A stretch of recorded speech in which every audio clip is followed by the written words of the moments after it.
بسم الله الرحمن الرحیم.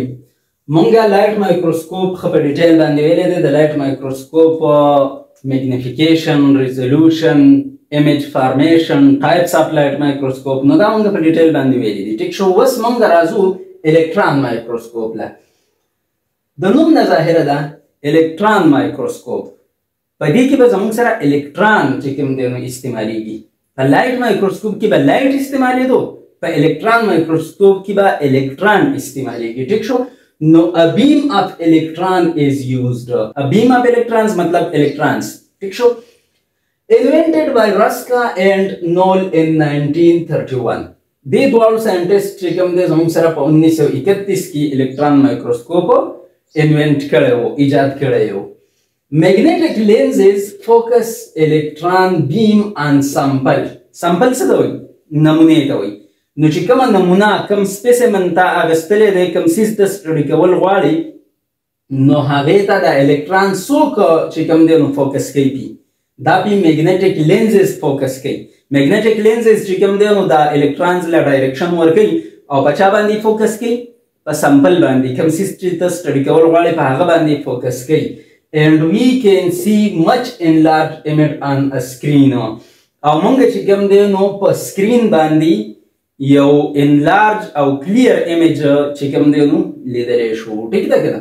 مطلب زموږ سره چې کوم دی نو الکترون مایکروسکوپ باندې چې کله مونږ سټډي کوو نو دا سکرین ته اټیچ وي، کمپیوټر سکرین چې کوم دی نو په هغې باندې مونږ په سکرین باندې سیز لیدلی شو بیا. ټیک ده. میګنیفیکیشن اینڈ ریزولوشن چې کوم دی نو د دې مچ ګریټر دی د لایټ مایکروسکوپ نه. د لایټ مایکروسکوپ په نسبت باندې د الکترون مایکروسکوپ میګنیفیکیشن او ریزولوشن ډیر زیاته سیوا دی. ټیک ده.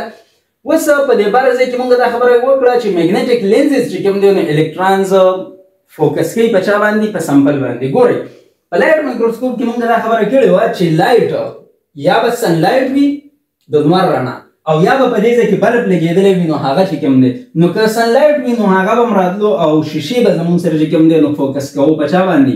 په سمپل باندې. او که لایټ به لګېدلی و بلب نو هغه بلب چې کوم دی نو هغه به هم دغه رڼا به راتله او په سمپل باندې به فوکس کېدله او بیا به یې زموږ سره چې کوم دی نو تصویر اخیستلو. هغه تصویر به ابجکټیو لینز لږ غټ کړو، دغه غټ ایمیج به بیا دې خوا راتلو او چې کله به دا د آی پیس لینز نه پاس کېدو نور به هم غټېدلو. دغه شانتې زموږ سره چې کوم دی نو ایمیج څوک واخلي؟ زموږ سره چې کوم الکترونز دي نو هغه میګنیټک لینزز یې فوکس کړي په چا باندې؟ په سمپل باندې. نو د هغې نه ځان سره تصویر واخلي، ایمیج واخلي. ټیک ده.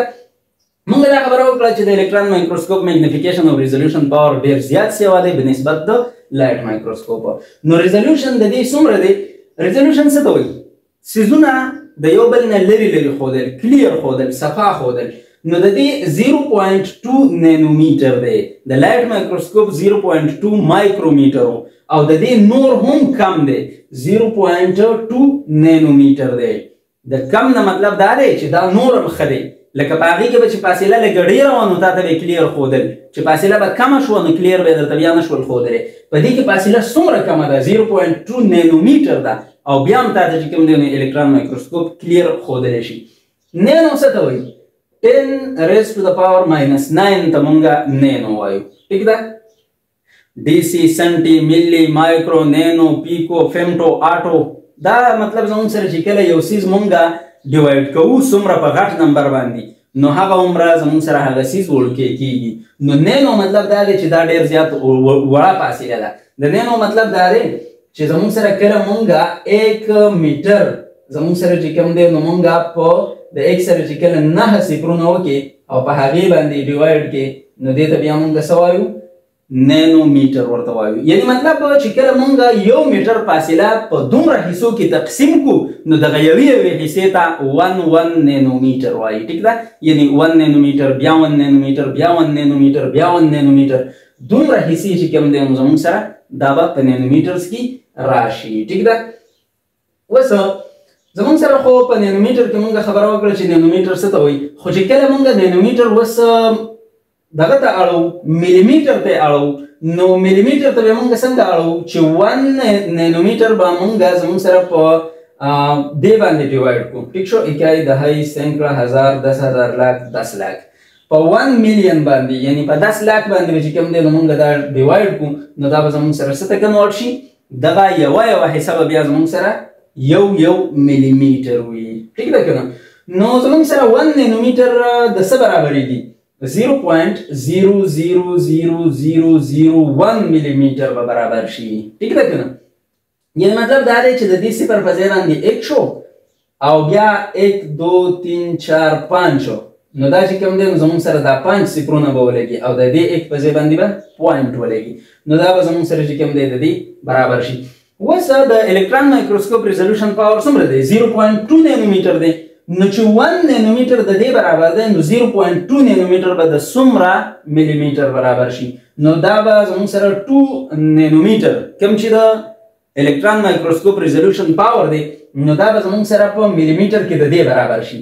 0.000002 دا زموږ سره اوس په میلی میټر کې د الکترون مایکروسکوپ ریزولوشن پاور شو چې انتهایی کمه فاصله ده خو بیا هم دا تصویرونه کلیر ښودلی شي ټیک ده ټو ټایپس اف الکترون مایکروسکوپ یو ته مونږ وایو ترانسمیشن الکترون مایکروسکوپ او بل ته مونږ وایو سکینینګ الکترون مایکروسکوپ د الکترون مایکروسکوپ دوه قسمونه دي ټم او سیم ترانسمیشن الکترون مایکروسکوپ سکینینګ الکترون مایکروسکوپ اول نمبر مونږ راځو ټم لا او بیا د زموږ سره سیم نو دا به مونږ یو ځای وایو ټیک ده کنه که تاسو له په پیپر کې راشي چې یاره differentiate between TEM and SEM یا درته راشي چې what is the difference between TEM and SEM یا تاسو له راشي چې compare TEM and SEM کنه نو تاسو به په دې طریقه باندې لاین په منځ کې ډرا کوئ او دا خصوصیات چې کوم دی نو دا به ورته مخامخ ولیکئ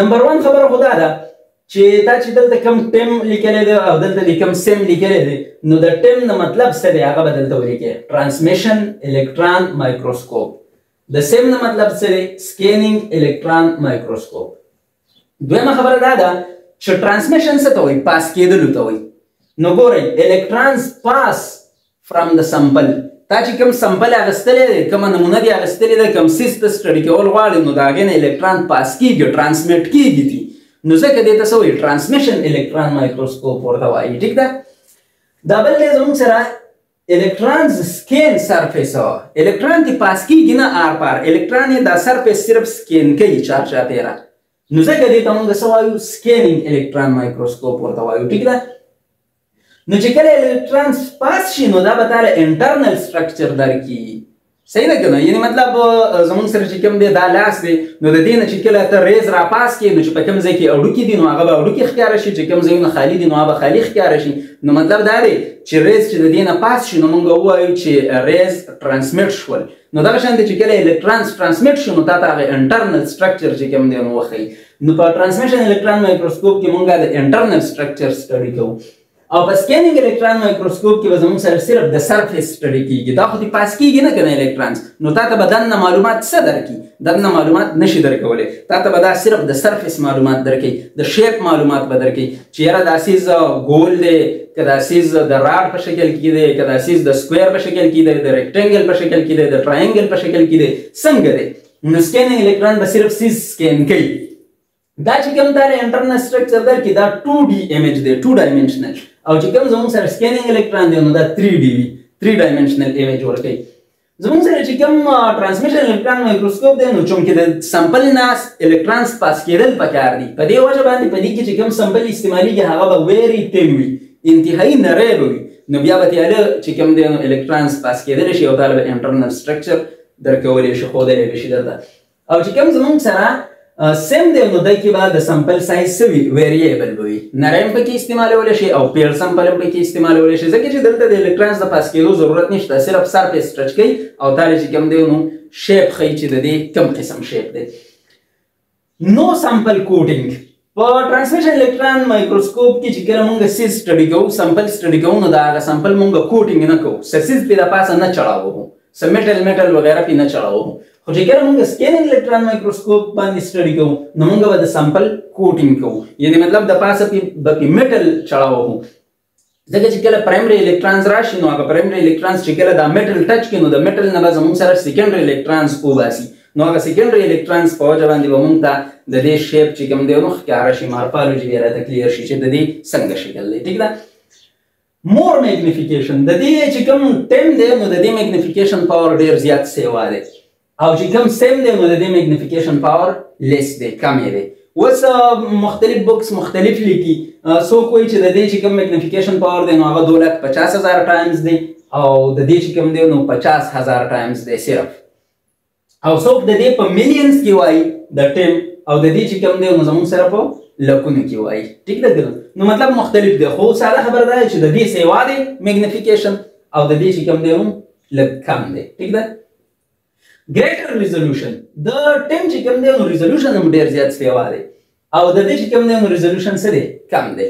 د ریزولوشن چې کوم دی د ټیم هغه 0.2 نانومیټر دی ټیک شو مونږ الریډي دلته وایي او چې کوم زموږ سره سیم دی سکینینګ الکترون مایکروسکوپ نو د هغه ریزولوشن لیس دی لیس ریزولوشن یعنی 1 نه واخله د 3 نانومیټر پورې دی. تاسو به اوس وایئ چې نه کم خو دا دی او د ده خو سیوا دی نه نه نه د دې دا مطلب نه دی د دې مطلب دی کلیر ښودل نو چې کله فاصله 0.2 نانومیټر وي که نه نو بیا هم تا ته دا کلیر ښودلی شي انتهایي کمه فاصله خو چې کله زموږ سره په دې کې د 1 نه واخله د 3 نانومیټر پورې د دې نه فاصله راکمیږي نو بیا تا ته کلیر نه شي ښودلی نو مطلب دا دی چې دا کمزوری شو او دا یو څه دی ښه دی ټیک ده. مور ایکسپنسیو ښه څیز ګران وي نو دا ټیم چې کوم دی دا ګران هم دی او دا یو چې کوم دی نو لیس ایکسپنسیو دا لږ ګران دی لږ ارزان دی. ناٹ ایزي اپریشن د دې چې کوم اپریشن دی کوم استعمال دی سټډي کول پې دي نو هغه ګوره ګران کار دی هغه هر څوک نشي کولی او په ده باندې سټډي کول چې کوم دی د ده اپریټ کول هغه اسان کار دی ایزي اپریشن دی ټیک ده. ستاسو چې کوم دی نو په کتاب کې ورکړي دي چې ټرانسمیشن الکترون مایکروسکوپ د انیمل سیل انټرنل سټرکچر څنګه سټډي کوي نو هغه تاسو ته شو کړی دی او د سیم په باره کې چې کوم دی نو ستاسو په کتاب کې آر بي سیز ریډ بلډ سیلز د هغې مارفالوجي څنګه ده بارنی شکل یې څنګه دی نو هغې تاسو ته چې کوم دی نو شو کړی دی. په ټیم کې چې کوم دی نو تاسو ته د انیمل سیل نیوکلیس مایټوکانډریا ګالجي باډیز سیل ممبرین وغیره هر څه یې درته کلیر دننه ښودلی دي او په آر بي سیز کې چې کوم دی نو سکینینګ الکترون مایکروسکوپ باندې چې کومه سټډي شوې ده نو هغه زموږ سره څه دي صرف یې تاسو ته هغه ایکسټرنل شیپ چې کوم دی نو ښودلی دی چې دا بای کنکیو وي ډسک شیپ وي دننه سټډي درته نه ده ښودلي ټیک ده. که تاسو غواړئ چې یاره مطلب مونږ نور هم معلومات حاصل کړو میکانیزم د دې وګورو په دې کتاب کې چې ستاسو کوم تصویران وغیره ورکړي دي نو یوه ویډیو چې کوم دی او نور هم ډیټیل تاسو غواړئ نو یوه ویډیو په دې باندې الریډي مخکې زما موجود ده 8 منټه او 56 سیکنډه ویډیو ده هغه چې کوم دی نو تاسو کتلی شئ نو تاسو به ډېر زیات معلومات د ټرانسمیشن الکترون مایکروسکوپ او د سکینینګ الکترون مایکروسکوپ په باره کې زده کوئ او تاسو به ته به مکمل هغه میکانیزم چې کوم دی نو هم معلوم شي کوم چې ستاسو په کتاب کې تصویران ورکړي دي ټیک ده. دغه ویډیو تاسو په دې باندې سرچ کولی شئ ټایپس اف الکترون مایکروسکوپ ان پښتو بای صبر خان